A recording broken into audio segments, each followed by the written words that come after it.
In this video, we will explore how to delete and clone your existing Juji chatbots.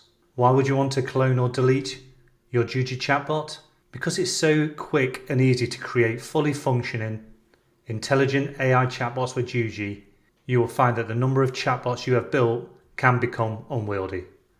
The ability to delete test bots, previous clones, and bots that are no longer needed helps you stay organized and stops you making errors. When it comes to cloning an existing bot, you may either want to use this for testing new ideas, features and dialogue, or need to share it with colleagues and other businesses. The deleting process. From the chatbots page, click the card menu, 3 dots, and then click delete. You'll then be asked, are you sure you want to delete this engagement? If you are unsure, click cancel.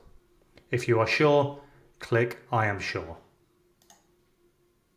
You will not see any further messages, but the chatbot will vanish from your chatbots list. Cloning is done in a very similar way. From the chatbots page, click the card menu on the card you want to clone. Click clone.